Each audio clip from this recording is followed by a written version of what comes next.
अस्सलाम वालेकुम। करंट अनन के साथ मैं आपका होस्ट उमर नवाज। नादरीन, तहरीक इंसाफ ने सुन्नी इत्तेहाद कौंसिल में शमूलियत क्यों अख्तियार की? क्या मजलिस वहदतुल मुस्लिमीन से सुन्नी इत्तेहाद कौंसिल तक का सफ़र ये क्या हुआ कि तहरीक इंसाफ एक जगह से दूसरी जगह मुंतकिल हुई? इसके साथ साथ मौलाना फजल रहमान ने आज एक और तहरीक चलाने का ऐलान कर दिया। क्या तहरीक इंसाफ एक और तहरीक में शामिल होगी या तहरीक इंसाफ एक और लॉन्ग मार्च करेगी? बुशरा बेगम के साथ बनी गाला में क्या हुआ, आज इन सब मौज़ूआत के ऊपर बात करेंगे। सबसे पहले आपको बताते चले कि पाकिस्तान तहरीक इंसाफ ने सुन्नी इत्तेहाद कौंसिल में शमूलियत तो अख्तियार कर ली है। 89 तहरीक इंसाफ के नेशनल असम्बली के जो मेंबरान नेशनल असम्बली हैं उन्होंने अपना एफिडेविट जमा करवा दिया है सुन्नी इत्तेहाद कौंसिल में।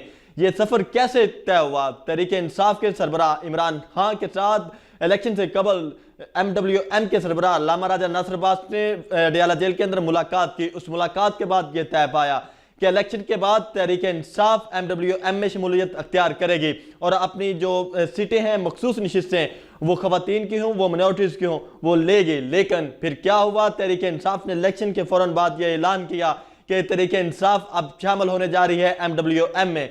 ये ऐसा क्या रातों रात हुआ कि इमरान खान ने वो अपना फैसला रिवर्स किया, फिर यू टर्न लिया और यू टर्न लेने के बाद वो दूसरी जमात में जाके शामिल हो गया। वो भी एक मजहबी जमात है और MWM भी एक मजहबी जमात है। सुन्नी इत्तेहाद कौंसिल के जो सरबराह हैं साहबजादा हामिद रजा, जो फैसलाबाद से जीत के आए हैं, उन्होंने हराया है एक तहरीक इंसाफ का साबिक लोटा राजा रियाज का बेटा था उनके मद्दे मुकाबल मुस्लिम लीग नून की सीट से, तो उसको उन्होंने शिकस्त दी। साहबजादा हामिद रजा खुद आज़ाद असीयत में इलेक्शन लड़े हैं और तहरीक इंसाफ के अहमियत याफ्ता थे। उन्होंने अपनी पार्टी के निशान पे भी इलेक्शन नहीं लड़ा। लेकिन तहरीक इंसाफ ने यह फैसला क्यों किया? अब यह देखना होगा कि तहरीक इंसाफ को यह फैसला कितना ज़्यादा महंगा पड़ेगा। एक जानब ये सवालात उठाए जा रहे हैं कि क्या तहरीक इंसाफ को मखसूस नशिस्तें मिल पाएंगी, तो इसके ऊपर एक गारंटी दी गई है। आपको बताते चलें कि इसके ऊपर अमेरिका ने बहुत ज़्यादा तहफ़्फ़ुज़ात का इजहार किया था और सऊदी अरेबिया ने भी तहफ़्फ़ुज़ात का इजहार किया था। फिर सऊदी अरेबिया से एक वफद आया पाकिस्तान में और उन्होंने ये कंसर्न शो किए कि एक ऐसी जमात का साथ तहरीक इंसाफ इत्तेहाद करने जा रही है कि जो एंटी सऊदी अरेबिया सोच रखती है। तो फिर वहाँ पे ये फैसला किया गया। इमरान खान के साथ कुछ लोगों ने मुलाकात की, उन लोगों ने फिर यहाँ पे पाकिस्तान के आला जो ताकतवर शख्सियात हैं उनके साथ मुलाकात की और उनको कहा गया कि हम ये अफोर्ड नहीं कर सकते कि आपकी असम्बली के अंदर सबसे जो बड़ी जमात है वो हमारे एंटी नैरेटिव रखने वाली जमात होगी, जिसकी सोच होगी। बेशक तहरीक इंसाफ एंटी सोच नहीं रखती सऊदी अरेबिया के साथ या अमेरिका के साथ। तो फिर ये जब प्रेशर आया तो फिर गारंटी दी गई कुछ लोगों की जानब से और अडयाला जेल के अंदर उनकी मुलाकात करवाई गई इमरान खान के साथ। इमरान खान के साथ जब मुलाकात हुई तो उन्होंने कहा कि मुझे किसी के ऊपर यकीन नहीं है। फिर वहाँ पे जो है वो किरदार अदा किया सऊदी अरेबिया ने और उन्होंने कहा कि आपको जो मखसूस नशिस्तें हैं वो मिलेंगी, हम इसकी गारंटी देते हैं। साहबजादा हामिद रजा के साथ आप शामिल हो जाएं और जो मखसूस नशिस्तें हैं वो मिलेंगी आपको। ये केस का जो फैसला है, बहुत सारे माहिर कानून इसके ऊपर तफसात शो कर रहे थे और वो सवालात भी उठा रहे थे कि सुन्नी इत्तेहाद कौंसिल के जो सरबराह हैं वो तो खुद आज़ाद असीयत से इलेक्शन जीत के आए हैं, लेकिन क्या ये मुमकिन हो सकेगा कि तहरीक इंसाफ के जो लोग हैं वो इस तरह सीटें हासिल कर पाएंगे?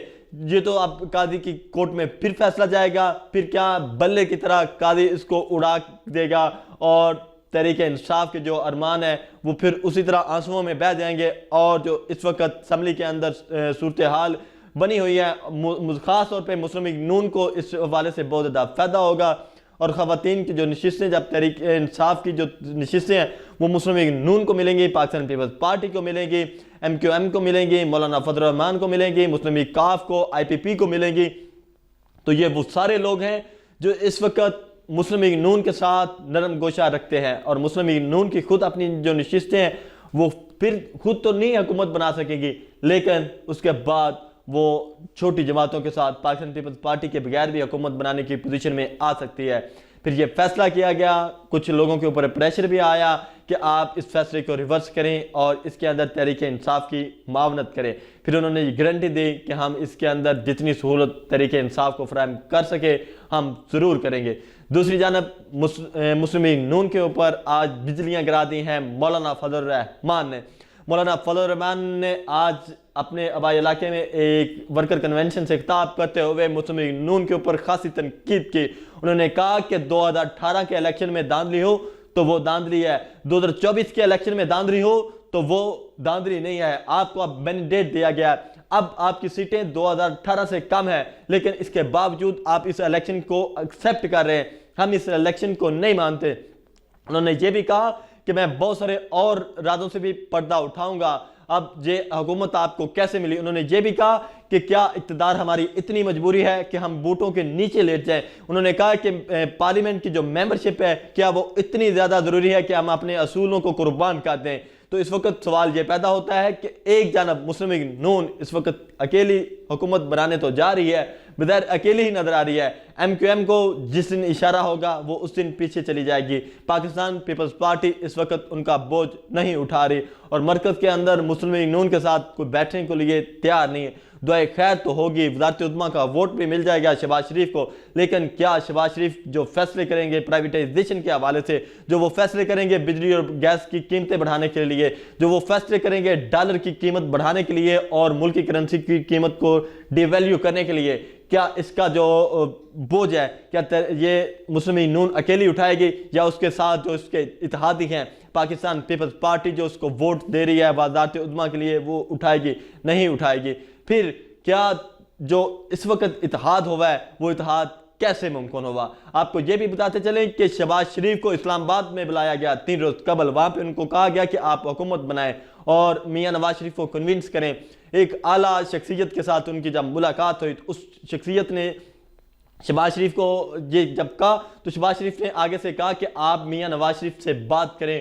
उन्होंने कहा कि आप जाके बात करें, तो उन्होंने शहबाज शरीफ ने जवाब दिया कि जब मैं जाके मियां नवाज शरीफ से बात करूंगा तो मियां नवाज शरीफ ये कहेंगे कि मेरी पार्टी तो पहले स्टेज के ऊपर है, आप शेरवानी पहनने के लिए ये सब कुछ कर रहे हैं और पहले भी आपकी वजह से पार्टी इस वजह यहाँ तक पहुंची है। तो फिर उन्होंने कहा कि आप इसहाक डार को राब्ता करें।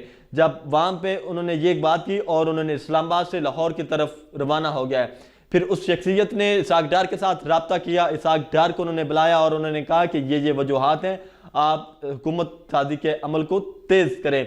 उन्होंने फिर जाके मरी के अंदर मियां नवाज शरीफ मौजूद थे, उन्होंने उनके साथ मुलाकात की। फिर उन्होंने आगे शांगला के अंदर एक मुकाम के ऊपर कहा कि मुलाकात होगी 2 घंटे के बाद। फिर इसहाक डार, मियां नवाज शरीफ और एक आला शख्सियत की वहाँ पे मुलाकात हुई।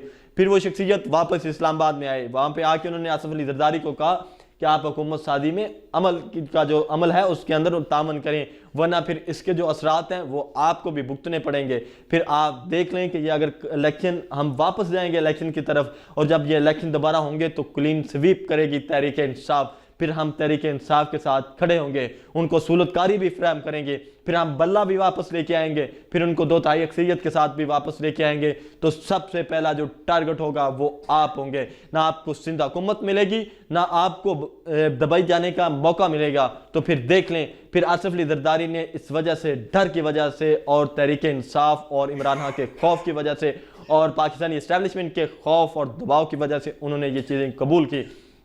फिर वहां पे ये भी कहा गया कि आप कौमी असम्बली के स्पीकर से दस्तबरदार हो जाएं। कौमी असम्बली आप जो वहाँ पे वफाकी हुकूमत में हिस्सा नहीं लेना चाहते, वफाकी वजारतें आप नहीं लेना चाहते, तो फिर आप कौमी असम्बली की स्पीकरशिप से भी पीछे हटें। फिर असम्बली को वो अपनी मर्जी से चलाएंगे, फिर वो अपनी मर्जी का स्पीकर कौमी असम्बली भी बनाएंगे, फिर वो अपनी मर्जी का वज़ीर दाखिला भी बनाएंगे, फिर वो अपनी मर्जी का जो अब बाकी वजारतें भी बनाएंगे। इसीलिए अब नेशनल असम्बली में अता तारड़ को स्पीकर नेशनल असम्बली के लिए शॉर्ट लिस्ट किया गया है। इसी तरह पंजाब के अंदर सबसे पहले जो मलिक अहमद खान को किया गया था, फिर जो मुजतबा शुजा को किया गया और तहरीक इंसाफ के लिए ऐसे लोगों को उन्होंने कहा कि तहरीक इंसाफ ने असम्बली में अभी आके वो सुकून नहीं लेने देना, तो ऐसे स्पीकर्स का इंतखाब किया जाए, ऐसे वजारत दाखिला ऐसे लोगों को दी जाए जो तहरीक इंसाफ को कंट्रोल कर सकें। तो अब देखना यह है कि क्या चंद दिनों बाद या चंद महीनों बाद आसिफ जरदारी वफाकी हुकूमत में वापस आएंगे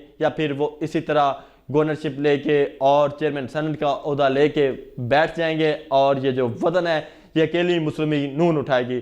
इसके साथ साथ आपको बताते चलें कि बुशरा बेगम को खाने के अंदर कुछ ऐसी चीज़ें दी गई हैं जिसकी वजह से उनकी हालत इस वक्त कुछ तशवीशनाक है। वहाँ पे उनके वकला नईम हैदर पंजोता ने मुलाकात की, मिशाल यूसुफजई ने मुलाकात की। जब उन्होंने मुलाकात की, चंद रोज़ कबल जब ये मुलाकात सलमान सफ्दर ने की, उन्होंने उस वक्त मीडिया के साथ कुछ गुफ्तगू की, कुछ उन्होंने सहाफ़ियों के साथ ऑफ द रिकॉर्ड भी बात की। उनमें उनका ये कहना था कि उनका जो मुआयना है वो पिम्स से होना चाहिए या किसी प्राइवेट हॉस्पिटल से होना चाहिए।